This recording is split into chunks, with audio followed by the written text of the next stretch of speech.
수요예배 우리에게 주신 하나님의 말씀은 신약성경 사도행전 9장 19절에서 31절까지의 말씀입니다. 신약성경 202쪽입니다. 사도행전 9장 19절에서 31절까지의 말씀입니다. 사도행전 9장 19절에서 31절까지 말씀을 저와 여러분이 같이 한 목소리로 읽겠습니다. 음식을 먹음에 강건하여 지니라. 사울이 다메섹에 있는 제자들과 함께 며칠 있을새 즉시로 각 회당에서 예수가 하나님의 아들이심을 전파하니 듣는 사람이 다 놀라 말하되 이 사람이 예루살렘에서 이 이름을 부르는 사람을 멸하던 자가 아니냐. 여기 온 것도 그들을 결박하여 대제사장들에게 끌어가고자 함이 아니냐 하더라. 사울은 힘을 더 얻어 예수를 그리스도라 증언하여 다메섹에 사는 유대인들을 당혹하게 하니라. 여러 날이 지나매 유대인들이 사울 죽이기를 공모하더니 그 계교가 사울에게 알려지니라. 그들이 그를 죽이려고 밤낮으로 성문까지 지키거늘 그의 제자들이 밤에 사울을 광주리에 담아 성벽에서 달아 내리니라. 사울이 예루살렘에 가서 제자들을 사귀고자 하나 다 두려워하여 그가 죄자됨을 믿지 아니하니 바나바가 데리고 사도들에게 가서 그가 길에서 어떻게 주를 보았는지와 주께서 그에게 말씀하신 일과 다메섹에서 그가 어떻게 예수의 이름으로 담대히 말하였는지를 전하니라. 사울이 제자들과 함께 있어 예루살렘에 출입하며 또 주 예수의 이름으로 담대히 말하고 헬라파 유대인들과 함께 말하며 변론하니 그 사람들이 다 죽이려고 힘쓰거늘 형제들이 알고 가이사라로 데리고 내려가서 다소로 보내니라. 그리하여 온 유대와 갈릴리와 사마리아 교회가 평안하여 든든히 서가고 주를 경외함과 성령의 위로로 진행하여 수가 더 많아지니라. 아멘. 아멘. 같이 한번 기도하겠습니다. 길이요 진리요 생명 되신 주님, 주님께서 임재하신 곳마다 이전 것들이 변하여 새 것이 되게 하시고 죽었던 것들이 살아나는 역사가 있게 하여 주시옵소서.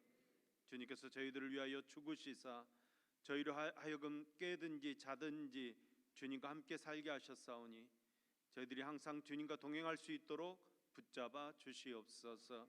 주님의 인자와 진리가 저희에게서 떠나지 아니하고 저희 마음판에 새기게 하여 주시어서 항상 주님 안에 거할 수 있도록 은혜 베풀어 주시옵소서.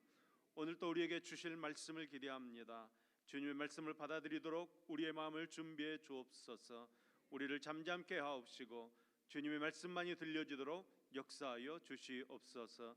들려지는 그 말씀에 우리가 아멘하게 하시고 그 말씀 따라 복받는 능력의 삶 살도록 붙들어 주시옵소서.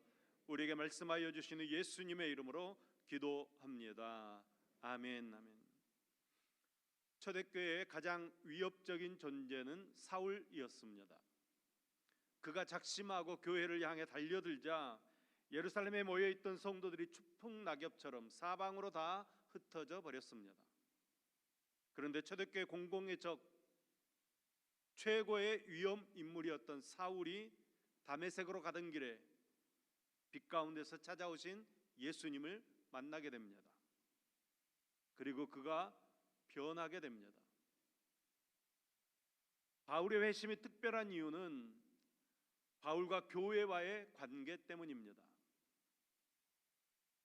바울을 만난 예수님께서 바울에게 처음부터 끝까지 다 가르쳐 주셨으면 좋았을 것 같은데 예수님께서는 그렇게 하시지 않으셨습니다.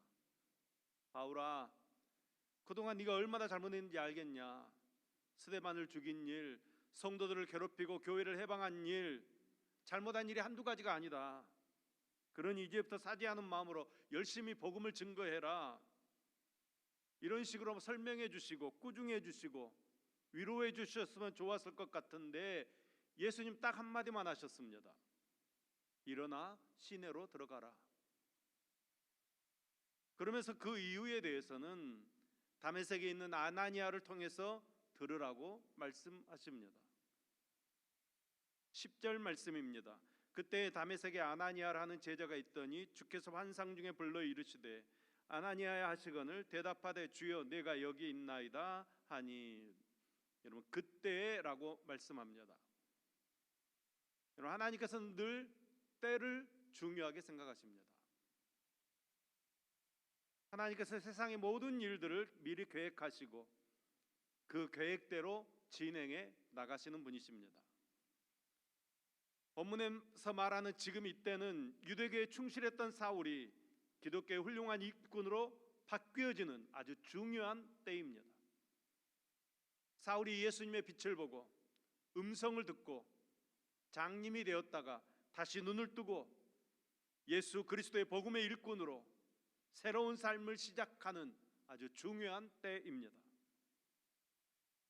단순히 사울 한 사람의 변화뿐만 아니라 이 사울을 통해서 예수 그리스도의 복음이 온 유다에서 세계 만방으로 퍼져나가게 되는 아주 중요한 때입니다. 이러한 중요한 때, 이런 중요한 일로 쓰임 받는 사람이 아나니아라는 사람입니다. 사울의 인생의 전환점, 복음의 전환점, 바로 그때 하나님의 사람으로 쓰임 받는 사람이 아나니아입니다. 주께서 환상 중에 불러 이르시되 아나니아야 하시거늘 대답하되 주여 내가 여기 있나이다 하니. 예수님께서 환상 중에서 아나니아를 부르십니다. 그때 아나니아가 대답합니다. 주여 내가 여기 있습니다. 이 아나니아의 태도를 보시면 아나니아는 하나님의 음성에 반응할 준비가 되어 있었습니다. 늘 기도로 묵상으로 하나님의 말씀 앞에서 살았기 때문에 언제라도 하나님께서 부르시면 대답할 준비가 되어 있는 사람이었습니다. 저와 여러분은 어떻습니까? 우리는 하나님의 음성에 민감합니까? 하나님께서 우리도 언젠가 아주 중요한 일에 쓰시려고 준비하신 때가 있으실 것입니다. 물론 이런 환상으로 어떤 기적적인 방법으로 우리를 부르시지는 않겠지만 살아가는 삶을 통해서 우리를 부르실 때가 반드시 있을 것입니다. 하나님께서 우리를 부르실 때 예, 제가 여기 있습니다. 저를 사용해 주십시오. 제가 순종하겠습니다. 대답할 준비가 되어 있으셔야 합니다. 하나님께서 부르셨는데 그것을 모르고 그냥 지나가거나 안 들리는 척, 모른 척 그냥 있어서는 안 될 것입니다. 하나님께서 반드시 저희 교회를 하나님의 일을 사용하시기 위해 부르실 것입니다. 그때 저희 교회가 하나님 우리 교회가 여기 있습니다. 아멘으로 대답할 수 있기를 간절히 소망합니다. 아나니아는 하나님의 음성에 순종해서 사울을 세우는 소중한 일을 감당했습니다. 능력이 많으신 주님께서는 초자연적인 능력을 발휘해서 사울의 눈을 다시 뜨게 하실 수 있었습니다. 환상을 통해서 사울이 장차해야 될 일을 다 가르쳐 주실 수 있었습니다. 그럼에도 불구하고 주님께서는 아나니아를 사울에게 보내십니다. 그 이유가 무엇입니까? 사울과 교회의 관계를 회복시키기 위함입니다. 사울과 교회의 관계는 불편한 정도를 넘어서서 원수 관계에 있었습니다. 주님께서는 그 관계를 회복시키고 싶으신 것입니다. 이제 사울도 교회의 일원이 되어서 교회 안에서 주님의 사역을 감당하기를 원하시는 것입니다. 여러분 이것이 주님의 뜻입니다. 여러분 우리의 회심은 언제나 교회 안에서 일어나야 합니다. 교회를 통해서 일어나야 합니다. 한국교회 보면 회심했다고 하면서 예수님 만났다고 하면서 교회와의 관계가 깨지는 사람들이 있습니다. 교회를 정죄하고 스스로 교회를 떠나는 분들 종종 있습니다. 저는 확신합니다. 그분들은 회심하지 못한 것입니다. 여러분, 성경에 나타나는 수많은 회심의 사건들을 잘 보십시오. 그 회심의 사건들을 통해서 교회가 더 든든히 세워져 갑니다. 평안하여 든든히 서 갔더라. 이것이 성경의 증언입니다. 교회에서 떠났더라. 교인들과 문제가 생겼더라. 교회가 깨졌더라. 그런 말씀 찾아볼 수 없습니다. 물론 회심을 통해서 갈등이 생기기도 합니다. 오늘 사울의 회심도 갈등을 동반합니다.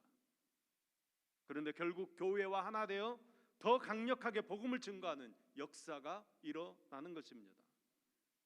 여러분, 복음은 하나 되게 하는 것입니다. 나누는 것은 성령의 역사가 아닙니다. 교회를 나누게 하는 것은 성령의 역사가 아닌 것입니다. 이렇게 교회를 하나 되게 하는 일에 쓰임 받은 사람이 아나니아입니다. 바나바입니다. 복음의 역사에는 이렇게 하나 되게 하는 피스메이커들이 있어야 합니다. 저와 여러분이 우리 광주 성안교회 피스메이커가 되어서 교회의 하나됨을 이루어가기를 간절히 소망합니다. 아나니아를 보십시오. 아나니아는 지체하지 않고 유다의 집으로 갑니다. 집에 들어가니까 과연 눈을 보지 못하는 사울이 있는 것입니다. 아나니아가 사울에게 안수합니다. 형제 사울아, 주 곧 내가 오는 길에서 나타나셨던 예수께서 나를 보내어 너로 다시 보게 하시고 성령으로 충만하게 하신다. 사울이 다시 보게 되는 것은 사울에게 3일 전에 다메섹 도상에서 나타나셨고 아나니아를 사울에게 보내셨고 사울을 성령으로 충만하게 하시는 주 예수로 말미암은 것임을 아나니아는 분명히 말해주고 있습니다. 사울이 성령으로 충만하게 되는 것은 복음을 능력 있게 전하게 하기 위함입니다. 아나니아가 이렇게 안수할 때 비늘 같은 것이 눈에서 벗어지고 사울이 잃었던 시력을 되찾게 되어집니다. 그런데 육신의 눈만 회복된 것이 아닙니다. 성령으로 충만하게 되어 영의 눈을 뜨게 됩니다. 영의 눈을 뜨게 되자 회심하기 전에는 보지 못했던 많은 것들을 보게 됩니다. 영안이 밝아져서 모든 것을 주님의 관점으로 보게 되고 주님 안에서 새로운 삶을 시작하게 되는 것입니다. 여러분, 사울은 굉장히 똑똑한 사람이었습니다. 지성적이고 이성적이고 아주 열정적이고 유대교에 대한 특심도 열심히 있었습니다. 특출했습니다. 성경에 관한 지식도 탁월했습니다. 자신의 삶에 대한 야망도 특출했던 사람이었습니다. 눈을 뜨고 살았지만 눈을 감고 살았던 사람처럼 암흑 속에 갇혀 있었습니다.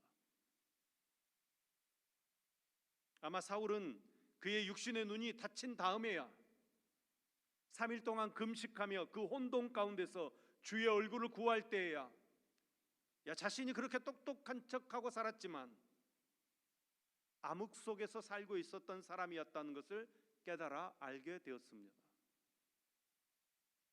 그리고 아나니아라고 하는 제자를 통해서 안수 기도를 받고 그의 눈이 띄어집니다.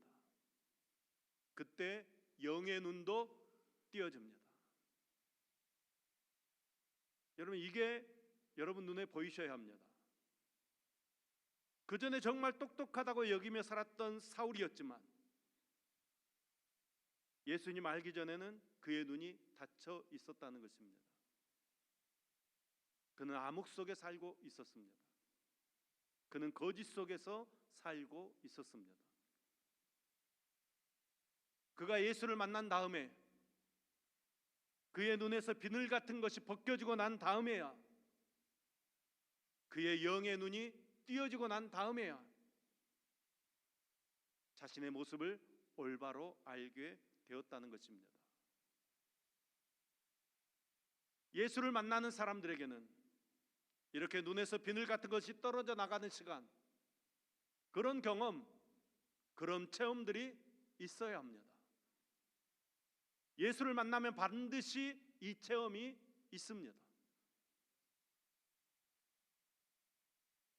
그런데 여러분, 다시 말씀드리지만 이런 체험은 우리의 능력으로 할 수 있는 체험이 아닙니다. 많이 공부한다고, 돈이 많다고, 지혜가 많다고, 아니면 기도를 많이 한다고 이런 경험을 할 수 있는 것이 아닙니다. 비늘 같은 것이 있는 한 진리를 바로 볼 수 없습니다. 나의 눈에 비늘 같은 것이 벗겨질 때, 나의 영안이 떠질 때 나의 실체를 깨닫게 되고, 그때야 비로소 우리는 주님을 의지하고 주님과 동행하는 삶을 살게 되는 것입니다. 어떤 비늘 같은 것이 우리의 시야를 가리고 있습니까? 불신의 비늘, 탐욕의 비늘, 교만의 비늘, 그 모든 것들이 다 벗겨지기를 예수님의 이름으로 축원합니다. 다 벗겨져야 합니다. 이 비늘들이 벗겨져야 하나님 앞에서 진실한 나의 상태를 알 수 있는 것입니다. 내 자신의 상태를 확실히 알지 않고서는 하나님을 향하여 새로운 방향으로 나아갈 수 없는 것입니다. 내가 지금 어디 있는지도 모르는데 어디로 어떻게 가겠습니까? 눈에서 비늘 같은 것이 벗겨진 사울, 회심한 사울의 외침을 잘 들어보셔야 합니다. 사울은 기회 있을 때마다 외칩니다. 나는 죄인이다. 나는 죄인 중에 괴수다. 나의 나 된 것은 하나님의 은혜다. 나는 날마다 죽는다. 내 힘으로, 내 능력으로, 내 지식으로 할 수 없다는 것을 철저하게 깨닫게 되는 것입니다. 눈에서 비늘 같은 것이 벗겨졌을 때 사울은 지금 자신이 어디 있는지, 무엇을 해야 하는지 자신의 상태를 올바로 깨달을 수 있었습니다. 우리도 이런 진정한 회심을 경험하기를 소망합니다. 이러한 진정한 회심을 경험하려면 하나님 앞에서 자신의 진문맥을 깨닫는 통찰력이 있어야 합니다. 우리 눈에서 비늘 같은 것이 벗겨져야 합니다. 그리고 하나님께로 돌아와야 합니다. 주님을 바로 보고 그분께 우리의 삶을 의탁할 때 우리의 삶은 가치 있는 것입니다. 그때 우리의 삶의 열매가 열리는 것입니다. 주님의 영광이 나타나는 것입니다. 그런데 다시 말씀드리지만 우리의 힘으로, 우리의 지식으로 그런 역사를 경험할 수 없다는 것입니다. 여러분, 예수님 만나셔야 합니다. 예수님 만나셔야 합니다. 예수님 만나셔야 합니다. 예수님을 만나야 내 눈에 비늘 같은 것이 벗겨지는 것입니다. 여러분, 예수님 만난다는 것이 무엇입니까? 사울처럼 막 땅에 엎드려지는 것입니다. 두 손 들고 항복하는 것입니다. 하나님, 나는 아무것도 할 수 없습니다. 우리가 온전히 하나님 앞에, 예수님 앞에 항복할 때 눈에서 비늘 같은 것이 벗겨질 줄로 믿습니다. 회심을 경험한 사울은 다메섹에서부터 처음에는 이방인이 아닌 유대인들을 상대로 전도를 시작했습니다. 그러나 이 사울의 전도는 즉각적으로 반대에 부딪힙니다. 반대의 주체들은 유대교도들입니다. 유대교도들은 예수님을 이단자로 여겼습니다. 그래서 처음부터 예수님을 반대했습니다. 예수님을 십자가에 못 박아 죽여버렸습니다.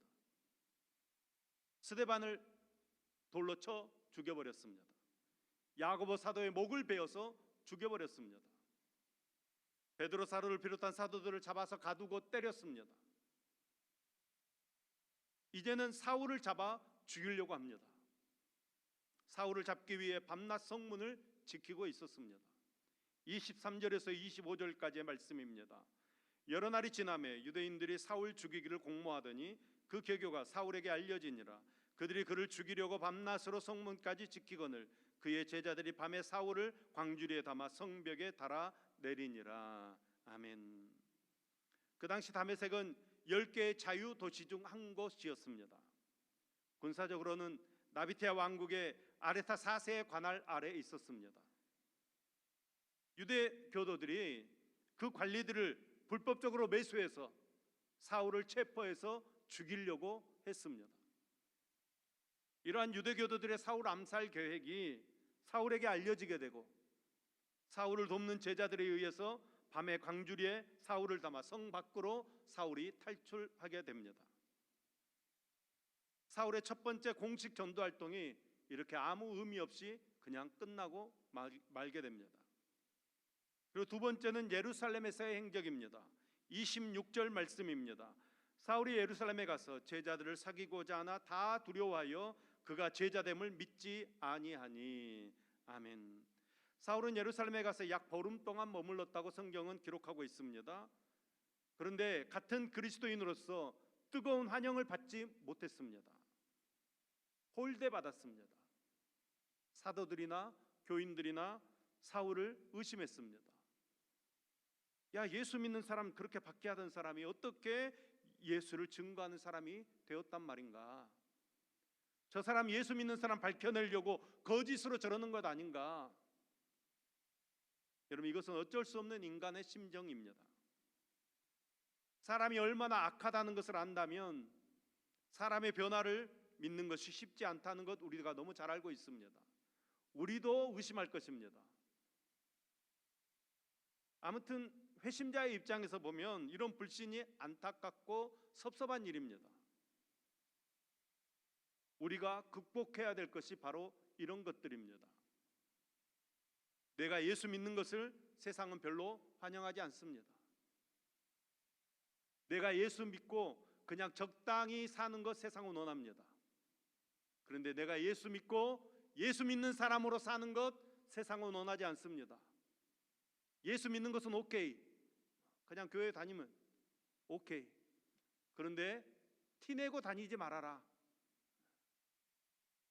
다 반대합니다. 다 싫어합니다. 집에 가족들도 싫어합니다. 너 무슨 광신자냐? 교회 다닌다고 하더니 미쳐버렸냐? 그런 이야기 들을 때 여러분 아멘 하시기 바랍니다. 아멘 하시기 바랍니다. 아멘. 여러분, 반대하는 사람들이 있습니다. 그리스도인들 중에도 내가 회개한 것을 잘 믿지 않습니다. 여러분, 그렇다고 실망하거나 낙심할 일이 아닙니다. 오히려 이런 대접 받는 것을 당연히 여기셔야 합니다. 여러분, 우리는 예수님을 영접함으로 엄청난 혜택을 받습니다. 하나님의 자녀 되었습니다. 천국 시민 되었습니다. 성령님께서 내 안에 내주에 계십니다.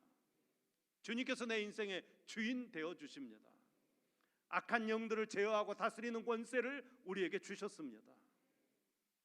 그러나 이런 것들은 세상적인 것들이 아닙니다.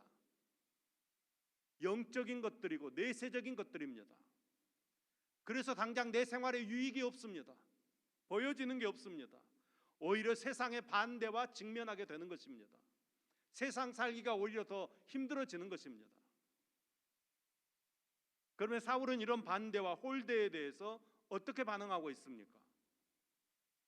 반대와 홀대가 있지만 더 예수님께 올인하는 것입니다. 오직 예수 제일주의로 살아가는 것입니다. 그것이 모든 박해와 모든 반대에 대응하는 우리의 방법이 되어야 합니다. 28절에서 30절까지 말씀입니다. 사울이 제자들과 함께 있어 예루살렘에 출입하며 또 주 예수의 이름으로 담대히 말하고 헬라파 유대인들과 함께 말하며 변론하니 그 사람이 죽이려고 힘쓰거든 형제들이 알고 가이사랴로 데리고 내려가서 다소로 보내니라. 아멘. 여러분, 이 말씀 중에 가장 주목해야 될 말씀은 주 예수의 이름으로 담대히 말하고, 이 부분입니다. 회심한 사울의 인생의 주제는 오직 예수님입니다. 오직 예수를 위해 살고 예수만 자랑하고 예수를 위해 죽는 것, 그것이 사울의 인생입니다. 그는 예수님에 관한 것이라면 담대했습니다. 예수님을 전한 것 때문에 어떤 불이익을 당한다고 해도 사울은 거리낌 없습니다. 더 예수님을 전하는 것입니다. 주 예수의 이름을 담대히 전하는 것입니다. 사울의 사역 초기에 헬라파 유대인들이 자주 등장합니다. 헬라인들은 철학을 좋아하고 논쟁을 좋아했습니다. 사울 역시 이 헬라 문화에서 자란 사람입니다. 철학을 잘 알았습니다. 뿐만 아니라 랍비의 토라에 대한 그 토론 문화에 대해 교육 잘 받은 사람입니다.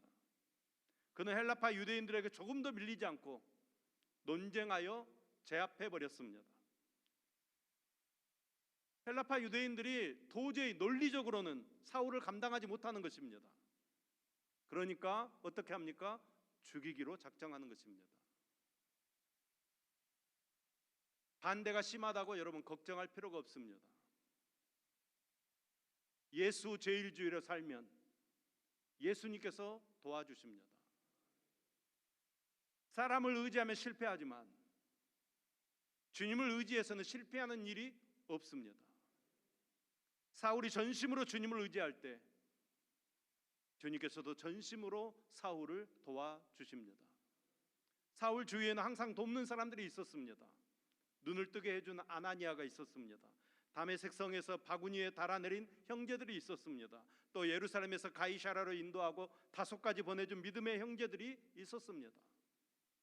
무엇보다도 사울의 사역 초기에 힘을 보태준 바나바와 같은 사람이 곁에 있었습니다.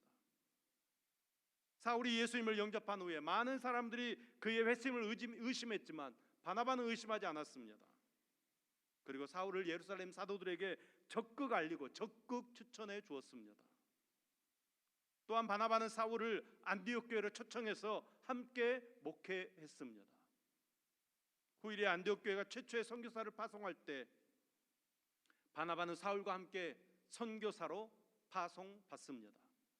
그래서 1차 선교 여행은 바나바와 사울이 함께 했는데 선교가 진행되는 동안 바나바는 사울에게 이 지도적인 권리들을 양도하기 시작합니다. 그래서 바나바와 사울로 시작된 사역이 이제 후반전에 가면 바울과 바나바로 역전이 되어집니다. 그러니까 바나바는 사울을 주님의 사도가 되도록 도와준 아주 최고의 후원자입니다. 왜 사람들이 이렇게 옆에서 도와주는 것입니까? 사울이 주님만 의지했기 때문입니다. 여러분, 주님만 의지하고 살면, 주님 제일주의로 살면 모든 사람이 내 후원자가 되어질 줄로 믿습니다. 갈라디아서 1장 10절 말씀입니다. 이제 내가 사람들에게 좋게 하랴, 하나님께 좋게 하랴, 사람들에게 기쁨을 구하랴. 내가 지금까지 사람의 기쁨을 구한 것이 있었다면 그리스도의 종이 아니니라. 아멘. 바울의 이 고백이 저와 여러분의 고백되기를 소망합니다. 믿음에 대해서 설명하면 사람들이 좋아하지 않습니다. 여러분, 믿음을 가져야 된다는 것은 내가 엄청난 죄인, 흉악한 죄인이라는 것을 먼저 인정해야 믿음을 가질 수 있습니다. 그래서 믿음을 설명하기 위해서 당신이 죄인입니다, 이렇게 말하면 세상 사람들은 다 싫어합니다. 예수 안 믿으면 지옥 갈 죄인이라는 말 세상 사람들은 다 듣기 싫어합니다. 헬라파 유대인들이 얼마나 자존심이 강하고 얼마나 듣기 싫었으면 그런 복음 전하는 사울을 죽이려고 했겠습니까? 오늘날 교회에서 복음을 전하지 않는 이유도 여기에 있습니다. 복음을 전하지 않고 예수 믿으면 복 받는다는 이야기만 하는 이유가 여기에 있습니다. 세상 사람들이 복음을 들으면 오히려 교회에 오기 싫어하기 때문에 그냥 좋은 말만 하려고 하는 것입니다. 복음은 인간들이 쉽게 인정하고 받아들일 수 있는 것이 아닙니다. 복음은 인간의 지혜나 경험으로 믿을 수 있는 것이 아닙니다. 성령의 역사가 있어야만 믿을 수 있는 것입니다. 우리는 복음을 전하고 설명하지만 믿게 하시는 분은 하나님이십니다. 고린도전서 1장 18절 말씀입니다. 십자가의 도가 멸망하는 자들에게는 미련한 것이요 구원을 받은 우리에게는 하나님의 능력이라. 아멘, 아멘. 십자가의 도는 멸망할 사람들이 보면 미련한 사람들이나 하는 일이라고 생각한다는 것입니다. 인간의 지식이나 경험으로는 알 수 없는 일이기 때문에 미련한 것으로 보여지는 것입니다. 그러나 십자가의 도는 하나님의 능력이 들어있기 때문에 사람들의 상상을 초월한 엄청난 일들을 일으켜냅니다. 여러분, 그것들은 경험이나 지식으로 알 수 없습니다. 우리의 계산으로는 그렇게 될 수 없습니다. 여러분, 우리는 그런 귀한 믿음을 받은 줄로 믿습니다. 그래서 우리는 복음을 전해야 하는 것입니다. 우리 안에 사울처럼 변화의 경험이 있기를 소망합니다. 비늘과 같은 것이 벗어지는 역사가 있기를 소망합니다. 주님의 관건적인 은혜의 역사가 오늘 이 밤 우리 가운데 임하기를 간절히 소망합니다. 우리의 심령을 주님 앞에 모두 다 내어놓고 주님의 보혈로 깨끗함을 받고 성령의 충만함을 받아서 땅끝까지 복음을 증거하는, 복음으로 변화된 삶을 살아가는 저와 여러분 될 수 있기를 예수님의 이름으로 축원합니다.